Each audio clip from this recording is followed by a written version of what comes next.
ஓம் நமச்சிவாய. இந்த மந்திரத்தை தினம் சொல்லி வணங்கும் பொழுது உடல் உயிர் இரண்டும் ஆற்றல் பெற்று நம் வாழ்நாள் முழுக்க எந்த விதமான சஞ்சலமும் இல்லாமல் ஆனந்தமாய் வாழ முடியும். இதை நாம் அறிவோம். இன்னைக்கு வரைக்கும் நெற்றியில் ஆரம்பித்து பாதம் வரை இந்த விபூதியை பூசி வந்தோம். பாதத்தில் குனிந்து பூசும் பொழுது நம் உடலுக்கு நீர் சத்து வருகிறது, இருதயத்திற்கு எரிகாற்று செல்கிறது. இந்த இரண்டும் நம் உடலுக்கு தேவையான அனைத்து விதமான ஆற்றலையும் சமநிலைப்படுத்துகிறது. எரிகாற்று என்பது இருதயத்திற்கு நெருப்பை பற்றி வைக்கக்கூடியது. அது தொண்டைக்குழிக்கு மேலே செல்லக்கூடாது. எப்பொழுதெல்லாம் தொண்டைக்குழிக்கு மேலே அந்த காற்று செல்கிறதோ அப்பொழுதுதான் மூளையில் வறட்சி ஏற்படுவது, மூளையில் இருக்கக்கூடிய உயிர் சக்தி எல்லாம் அழிந்து போகக்கூடியது. இது போன்ற நிகழ்வுகள் நடந்து நமக்கு நினைவாற்றல் குறைந்து நாம் எண்ணியதை எண்ணியபடி செய்ய முடியாத நிலை ஏற்படுகிறது. அந்த நிலையை மாற்றித் தருவதுதான் நாம் பாதத்தை தொட்டு விபூதி பூசுவது. இந்த பாதத்தை தொட்டு விபூதி பூசும் பொழுது நம் உடல் முழுக்க ஆரோக்கியமாக மாறிவிடும். இனி அடுத்து ஆரோக்கியமாக நாம் மாறிவிட்டோம்.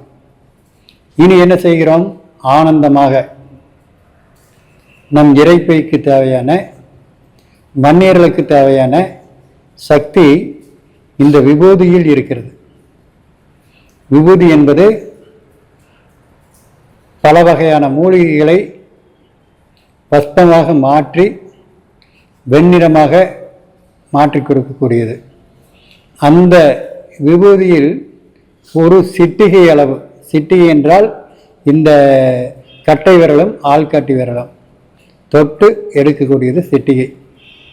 இந்த சிட்டிகை அளவுக்கு எடுத்து இப்படி வாயிலே போட்டு மீதமுள்ளதை அப்படியே இந்த உச்சிக்கு கொண்டு போய் போடுதல். இதை செய்யும் பொழுது வாயிலே போட்டவுடன் அது இரைப்பையை சென்றடைகிறது. இரைப்பையை சென்றடைந்தவுடன் அது மண்ணீரலை சென்றடைகிறது. மண்ணீரலை சென்றடைந்தவுடன் நம் இருதயத்திற்கு தேவையான உயிர் சக்தியை, இரத்த அணுக்களை இருதயத்திற்கு எடுத்து செல்கிறது மண்ணீரல். யார் யாருக்கெல்லாம் கார்பன் என்று சொல்லக்கூடிய இந்த சாம்பல் சத்து பற்றவில்லையோ அவர்களுக்கெல்லாம் இரத்த சோகை நோய் ஏற்படும். அந்த இரத்த சோகையை தீர்க்கக்கூடிய ஒரு அருமையான மந்திரம்தான் இந்த விபூதியை வாயில் போடுவது. அடுத்தபடியாக அதே விபூதியை இங்கு தலை உச்சியில் போடுகிறோம். இந்த தலை உச்சியும் ஆகாயமும் ஒன்று. எப்படியெல்லாம் பூமியிலிருந்து உயிர் காற்றுகள் மேலே சென்று அங்கிருந்து நீராக மாறி மழையாக கீழே பொழிகிறதோ அப்பொழுது நிலமெல்லாம் எப்படி குளிக்கிறதோ அதற்கு சமமான சக்தியை கொடுக்கக்கூடியது தான் இந்த உச்சியிலே நாம் போடக்கூடிய திருநீரின் மகிமை. தினசரி இதை நாம் செய்து வரும் பொழுது உச்சி குளிர்ந்து இரத்தம் பெருகி உடல் ஆரோக்கியம் பெற்று ஆனந்தமாய் வாழ வைக்கிறது இந்த ஆன்மீகம்.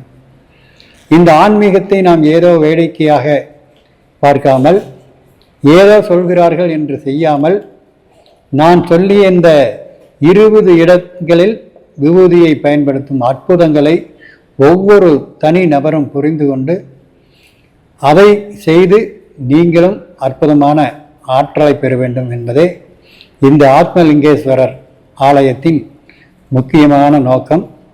இதை ஒவ்வொருவருக்கும் கொண்டு போய் சேர்க்க உங்களால் எந்த அளவுக்கு முடிகிறதோ அதை செய்யுங்கள்.